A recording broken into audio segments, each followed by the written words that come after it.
janji Allah kepada orang yang berdoa. Makanya doa itu benar-benar senjata orang mukmin, melebihi senjata apapun yang dimiliki oleh seseorang. Paling dahsyat itu kalau punya doa.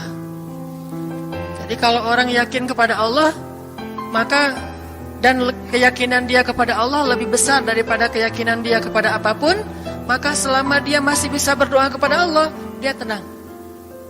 Ada masalah dikit, oh Ilahi. Ada masalah dikit, Ilahi. Ada masalah dikit, Rabbi. Terus saja.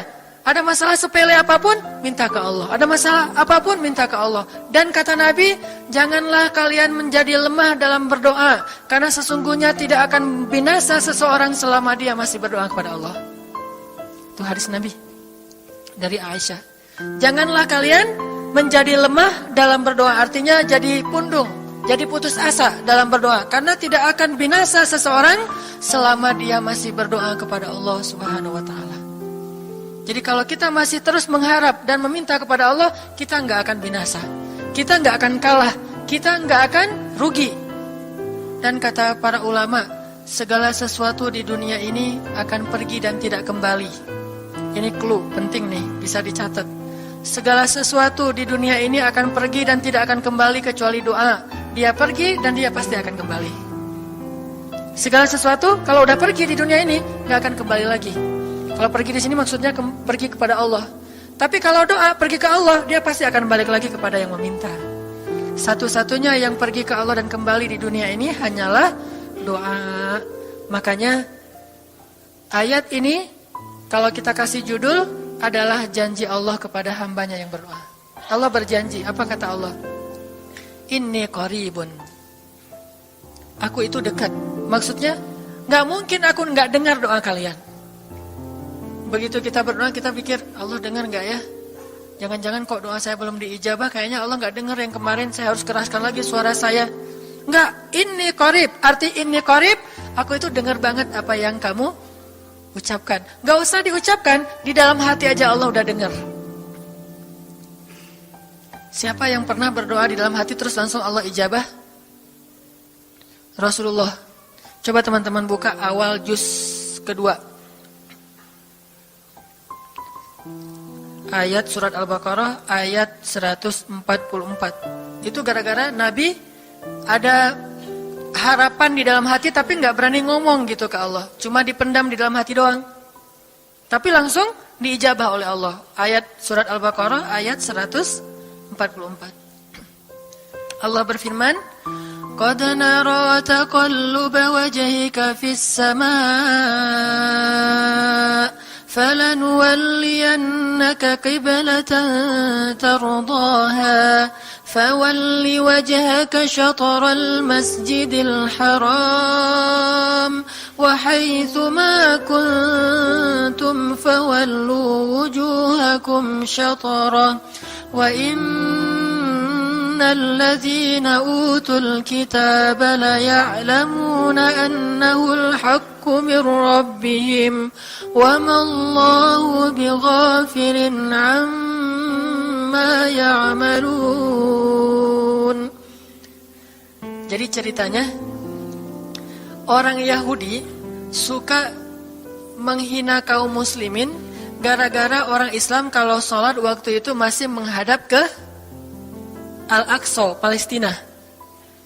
Jadi kata orang Yahudi itu, lihat orang Islam mah fake, suka niru.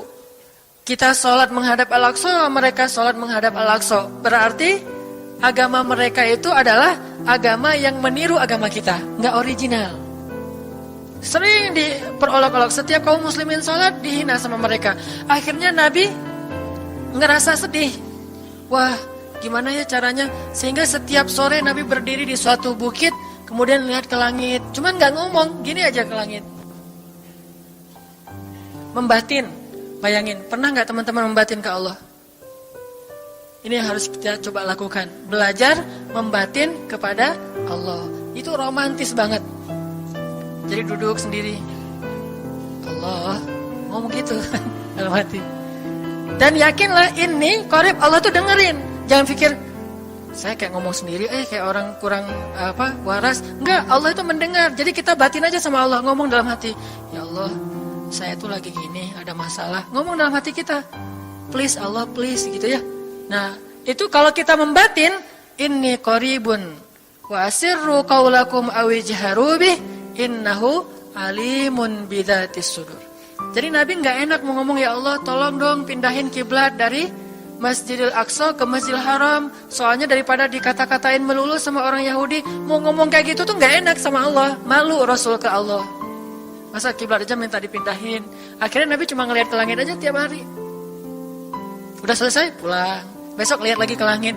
Turunlah ayat ini. Sesungguhnya kami telah melihat bagaimana kamu selalu menengadahkan wajahmu ke langit. Maka kami palingkan kiblat ke arah yang kamu sukai. Coba lihat. Turun wahyu untuk merespon doa Nabi yang bahkan belum diverbalkan, belum diucapkan dengan kata-kata, tapi Allah udah ngerespon. Gimana caranya biar kita bisa kayak gitu?